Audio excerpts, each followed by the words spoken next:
Hello, world, and welcome to Tight Sports. I thought I'd try to get out here and help some people out this upcoming week. So, really, for the next month, there are coaches out here getting fired, and sometimes I, I just watch this and I'm just trying to wonder, like sometimes, like why?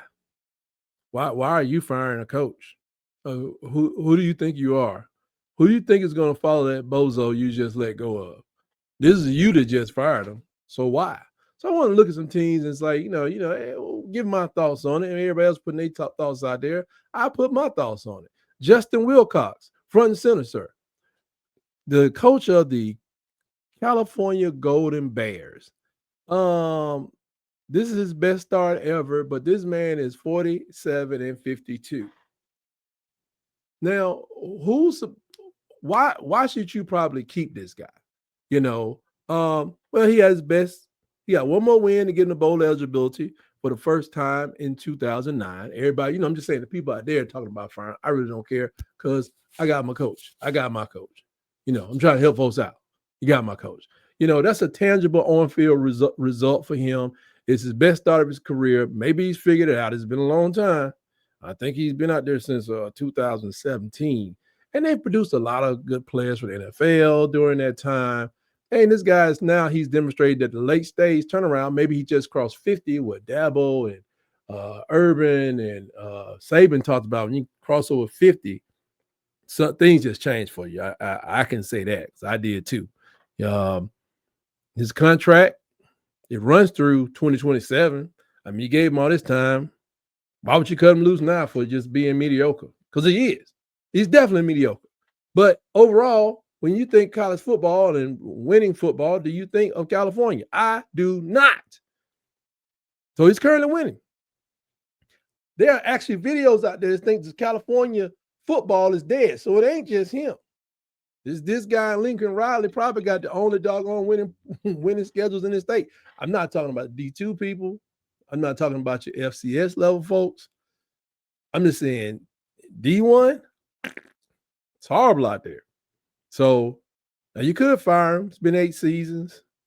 He's still below 500. He doesn't have a signature win, but who is he supposed to beat on their schedule? Go look at their schedule. They're supposed to play Auburn again and try to beat them or something. I mean, there's no beef to their schedule. So if they mess around and beat USC, UCLA, it's like, who cares? So I say, 8 seasons, 47-2. That's more than losing a bad game. So that's a lot. That's a lot of losing. But right now, the man is headed for a bowl game. You can almost smell the trophy. You can almost smell the Poulon weed eater cutting. I can hear it outside my window with the crews outside and stuff. But you can almost hear the Poulon weed eater at the Poulon Weed Eater Bowl. Do they have that thing down there in Shreveport anymore? Or maybe he'll get to go to the Magnolia Bowl. I think that's in Montgomery, Alabama, or is it the Camellia Bowl? I don't know what the state flower is down there anymore. Or the Birmingham Bowl. They're well on their way. He got something brewing. You want to fire him now? This would be the biggest fumble since the America at the Meadowlands. You keep him because you need to see if 5-2 is that a trend? Did he hit it? Did y'all start putting money into your program? That's one thing too that irritates me too. I'll just tell you right now.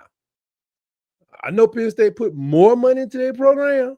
I hate to go back to that, but did you put in as much as Oregon, as Michigan, Ohio State? But you expect this man to beat them. Based on what I seen, you didn't do it. So basically, going back to Justin Wilcox, leave that man alone, give him the rest of that contract, because I don't know, unless you're going to get one of the best coaches in that state out of high school to replace him, you might well leave him right there. Butch Jones, I didn't know Butch Jones was even back on blockhead as hell.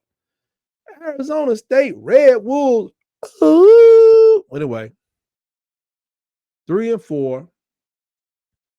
0 FBS wins in October in some reports. Ridiculous reason. I ain't looking at this schedule. I just pulled this stuff up. He recently gave a phenomenal motivational speech about a champion of life. People were brought to tears. his contract situation is that if he is fired, the school may have to buy him a new RV, and nobody wants that headache.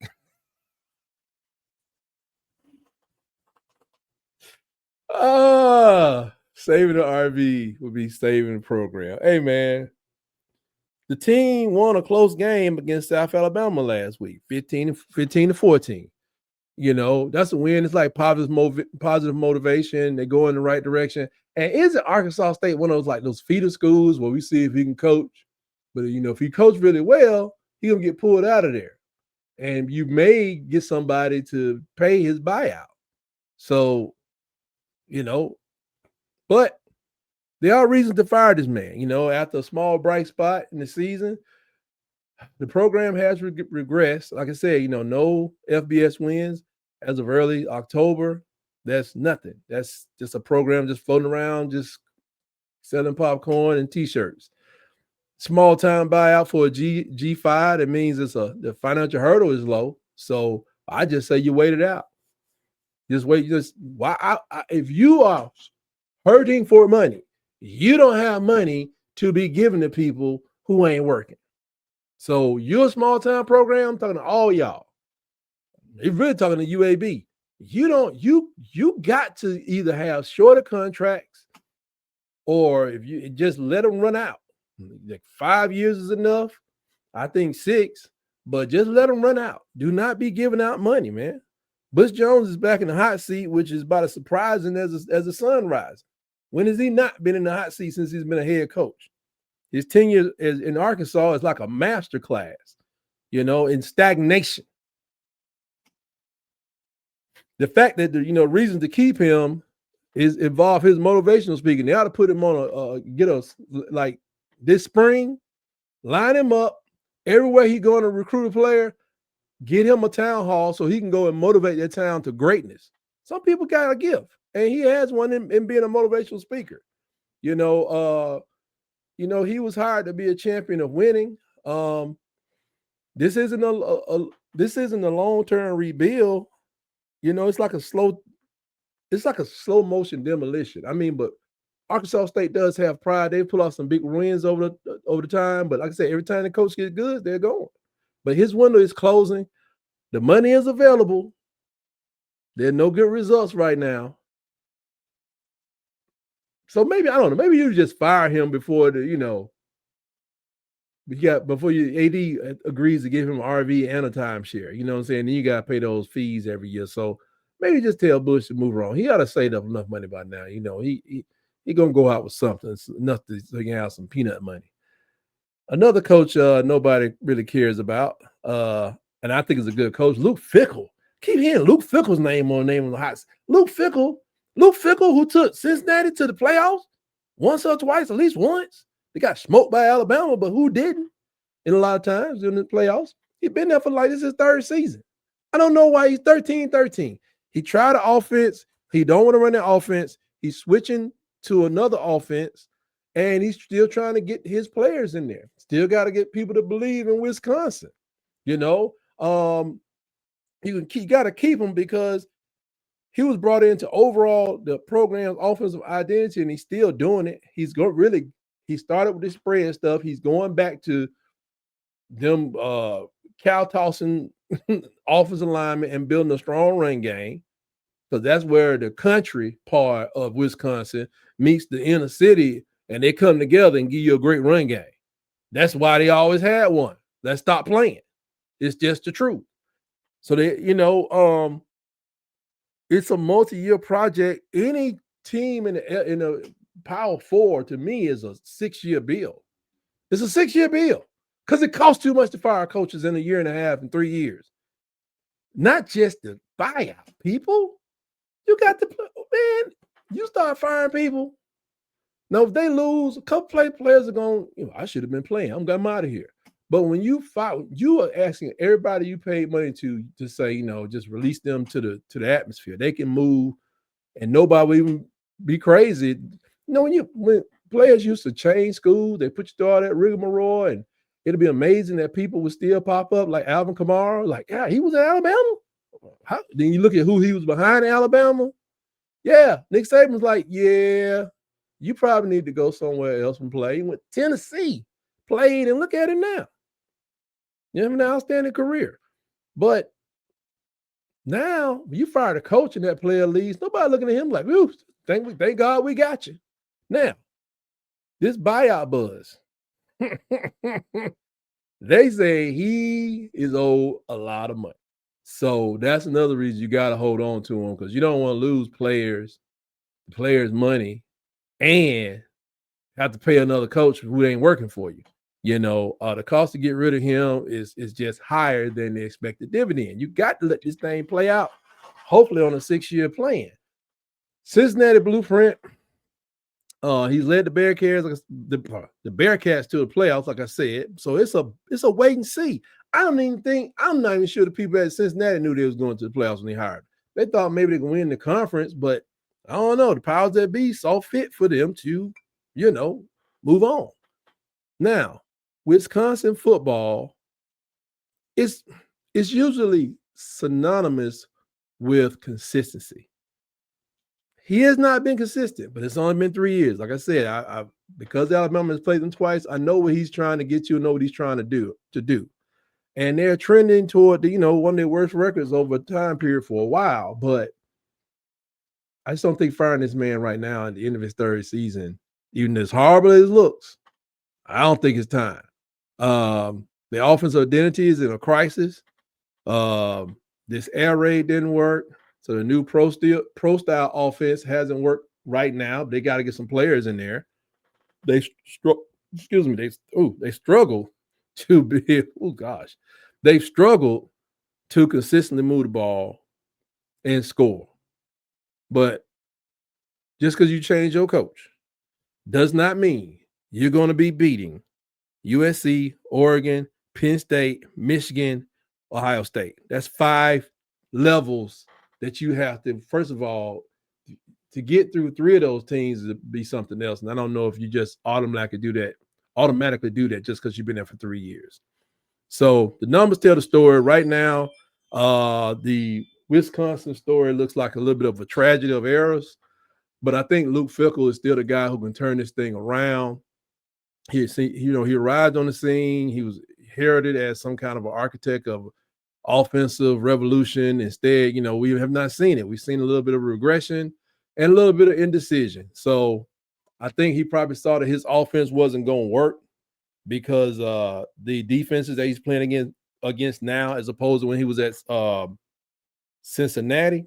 So I think you just ride this out real quick and just stick with it, So that contract, I don't know how much it is. I've seen reports between 30 to 54 million. I lean more toward the 30 million type side. So I couldn't do it. I just wouldn't do it. I wouldn't do it at all. You're foolish if you do it, but do what you want to do. Bill Belichick needs to be fired. This has been a mockery above all mockery. I don't know what he's doing. Him and his girlfriend. It's not. When you get to the details of what's going on in North Carolina, it ain't even about her being a girl. She's overly involved. I don't care if that lady was 82 years old. She doing too much. You know what I'm saying? This thing, man. He's in year 1, but I don't know if he thought he'd just bring people in and manage these are teenagers, man. Teenagers that mess around and gave $50,000 to. You got to work. This whole package deal between him and the AD and I don't know his girl. This is crazy. The athletic director needs to go and repent to the Tar Heel Nation. I am partial to the Tar Heels when it comes to basketball, but this is a joke. This is a joke. I thought he was just I really thought he was setting this up for his son, but I would get rid of all of them right now because there ain't nobody over there doing nothing. I mean, the players are ticked off. The portal numbers will be high at the end of the season. The assistant coaches leaving in the middle of the season. Recruiting violations. How do you have recruiting violations in 2025? It's a disastrous cultural fit. New England, the stuff you can do in Boston, in New England area, wherever they were, You can't do that stuff in Chapel Hill. These losses they've had, lopsided losses, they look unprepared, unmotivated. He over there on the sideline explaining to his girl why they doing that type of stretch and what for what? Go teach the guy how to do the stretch better. Whatever it is he's doing. I mean, they just begin. It's just a mess. This is an absolute mess. He's the greatest coach in NFL history. Asterisk Tom Brady. You know what I'm saying? But he stumbled out here, man. I didn't even expect this. You know what I'm saying? I don't know. It's like all the juju they threw on Caleb DeBoer and every other coach that was their first year, last year and this year. It's like it fell right in Chapel Hill. This is crazy. This is crazy. I mean, he brought all the hype. He brought his name, and all the hype has done is just amplify this disaster, blow this up. His buyout is staggering. I don't know. I really would find cause. I'm just being low down. If I was a booster, if I was a big time booster with a good jump shot, preferably maybe one of the best basketball players to ever live, if that was me, you know, if I could go in like this with my tongue hanging out, if it was me, I'd find a reason to fire the man. I would concoct a reason. I'm talking about old school colonial bank style down in Montgomery, Alabama style, if you know what I'm talking about. I'm talking about some good old Albert Means. I would find a reason. This dude is not getting no buyout. This has been a joke. This man has been on vacation since he got there. The program's only chance to stop the bleed. That means ending this failed experiment before it becomes a multi-season systematic collapse. I mean, if you part of the Wolfpack Nation over there at NC State or a Duke Blue Devil, you got to be laughing your ass off. Next up, Brian Kelly. Oh, Brian Kelly. The man overall has a 70% winning percentage for his career. Now, I recognize some of that may not have happened at Power 4 schools, but a lot of it happened at Notre Dame. They play a pretty decent schedule up there. He's there for 10 years or something? Like a long time. I do not know. He left there coming over here thinking, I know he thought stuff was sweet. That's disrespectful. That's disrespectful. But he's found out it's not sweet. Now, he does have a huge buyout. It is either the same or close to where Byron Franklin is. Not Byron Franklin. To where James Franklin was. It would really handcuff them at LSU if they had to pay that kind of money. I mean, it just is not that easy to come by that kind of money and pay somebody else. He's recruited, utilized transfer portal, efficiently. I just think his team lacks a little toughness. Now they're underperforming because, against the best team in the SEC, they look undisciplined, unprepared, and I just don't see the physicality it takes to win in the SEC. The same thing we didn't see at Alabama against FSU. We lacked physicality. But as we can see, don't mean you can't get it. Because to be honest, Alabama got punked by some chumps, as everybody can see right now.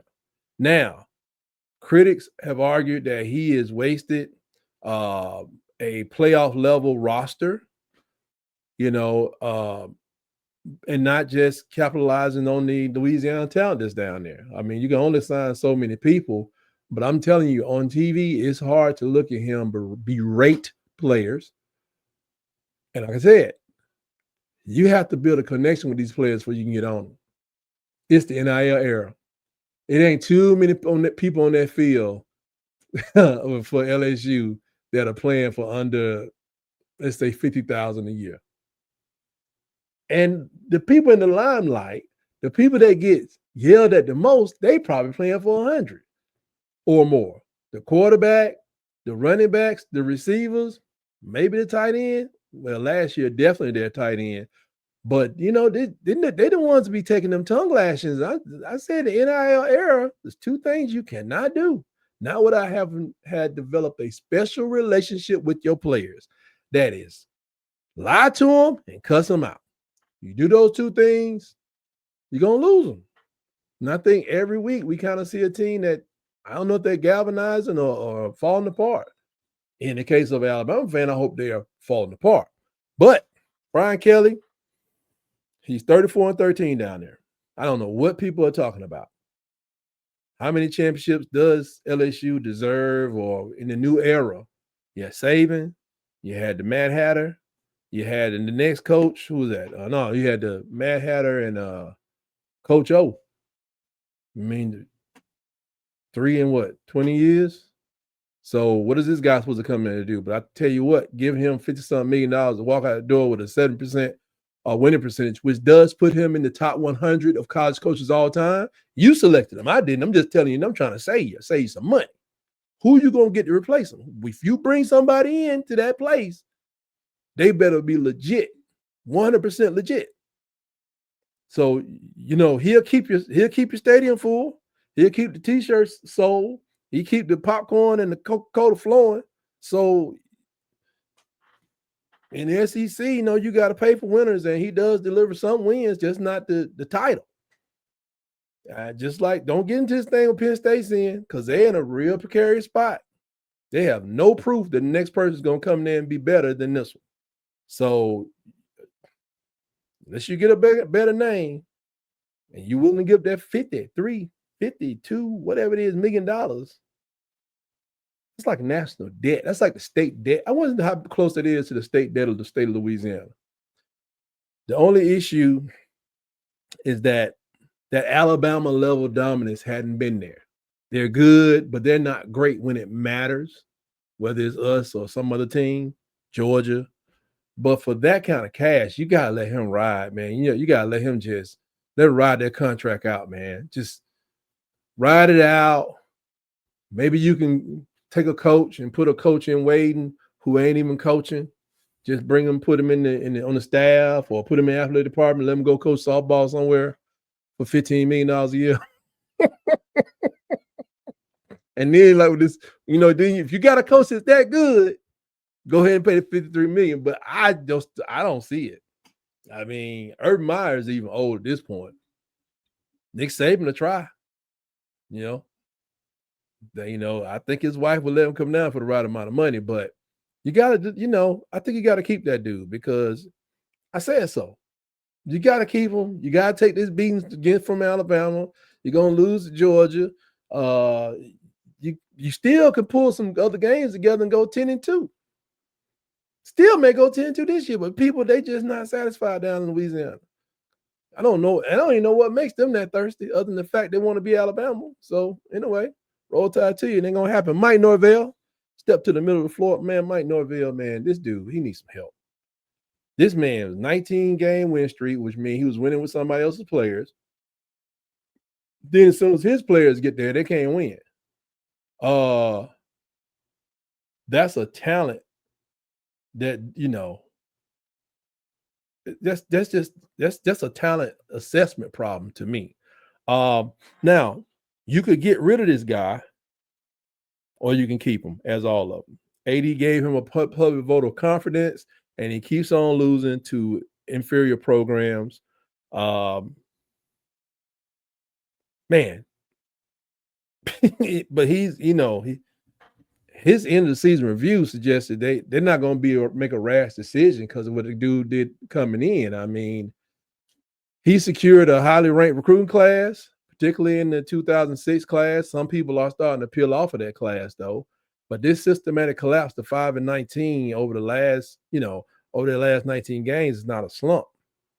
It's a complete program failure. The on-field results have been disastrous, far below the standard that they have set there.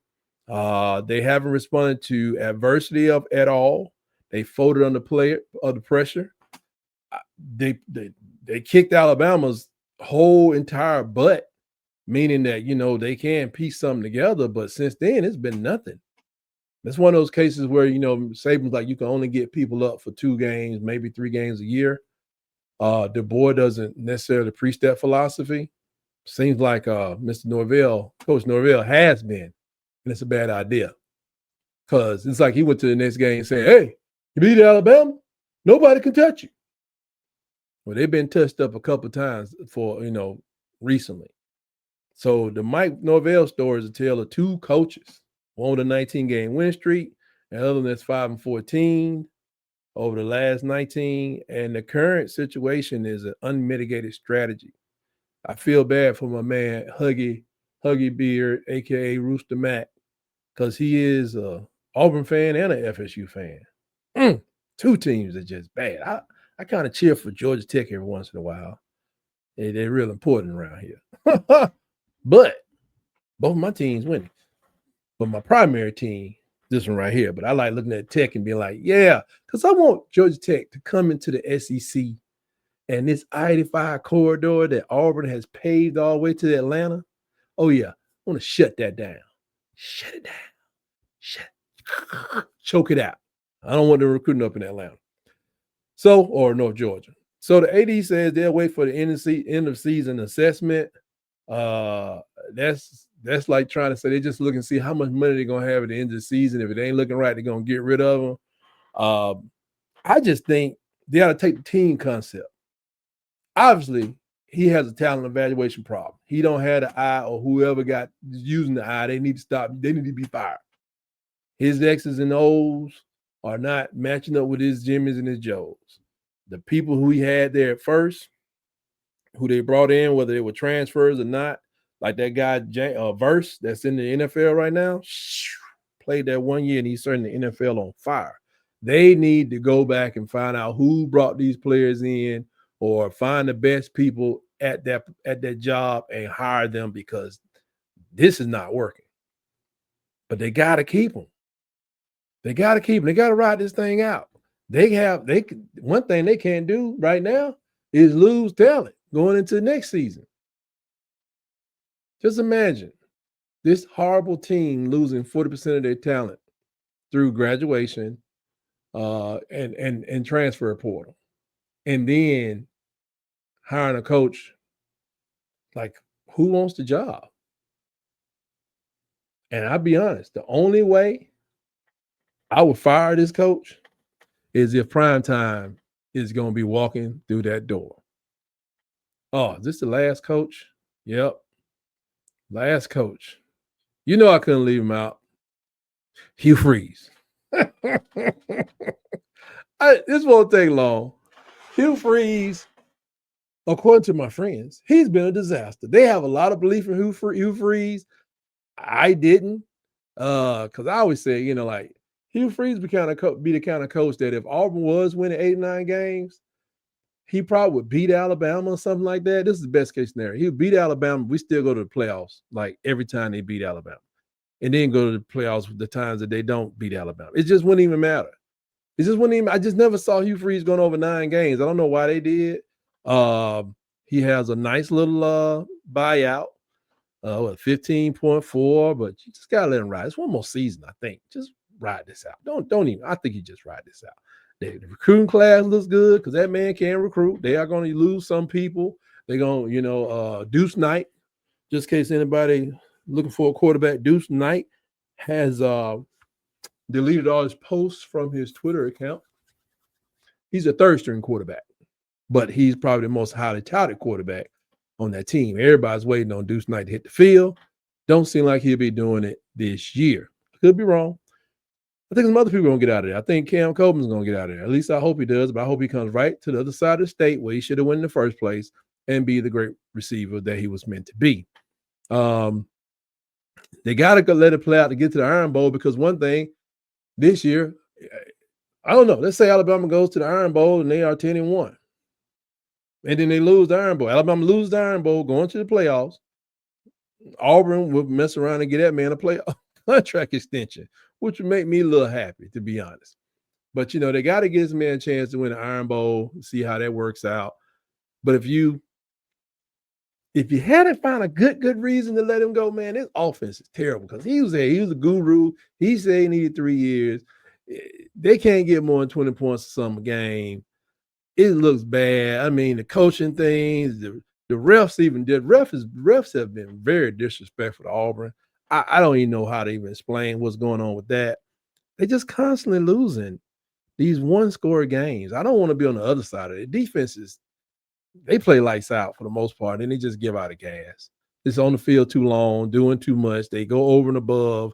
They play some real strategic stuff. I mean, I know some of the guys I know they wouldn't mind having the defensive coordinator to take over the team, but I would tell you if he's never managed a team, be careful what you ask for. If he's never managed a team, be careful what you ask for, because you could be looking at an offense that's just as bad going forward, just as horrible. Now, War Eagle is not the chant you hear. War Eagle is not the only chant you hear, but the only war this guy is winning is the one against his own fan base. Freeze came in with swagger, offensive whiz, and nobody's got anything. They've gotten crickets. Bottom line. Let me see. Let me start that over. Now people out there, they still yelling roll tide. I mean, now people out there, they still yelling, the War Eagles or War Tigers or War Buzzards, whatever they do over there. But the only war that Hugh Freeze is winning is the one against his own fans, the ones that want him gone. He still got a job and they are upset. So when it comes to real victories for Hugh Freeze, all you hear is crickets. It's an offense that couldn't score in a layup drill. And the record is a flat out disaster. I mean, what are we talking about here? 14-18. And it looks like a manageable buyout, but I will throw in the caveat that the man he's getting treated for cancer. Do you want to be known as the coach that fires someone? Everybody gonna get sick, man. I would let him ride out. People may not like it. That's how I feel. I just wouldn't want to. You don't want that juju like this Brian Harsin thing, year and a half. You think they don't scare other coaches away? They fired that man in a year and a half. What? No wonder you got Hugh Freeze. This was a man that needed an opportunity to get back in. And I still think they fired Brian Harsin prematurely, to say the least. But, if you fire him, you just added more juju to the fire. I know it's been 3 years of horribleness. I think it takes 6 years if you're actually rebuilding something, and Auburn is in a rebuild situation. I just think you let him at least ride this contract out and, go from there. There was some other coaches that came up, Tim Beck at Coastal Carolina, Ricky Rain at Old Dominion, but, who gives a flying flip about those schools? Those schools ain't never going to win a national championship. They're more like feeder programs for FBS school. Keep doing y'all thing over there at Coastal Carolina and Old Dominion. All the best to you, but we don't be wasting no money firing coaches. That's the long and short of it. Y'all hire somebody, let them get people ready to be evaluated by the Power Four conferences so we can come in there and scoop them players up and go win a national championship. We'll thank you for it in the long run. That's all I got on this topic. And always remember, roll, tide, roll.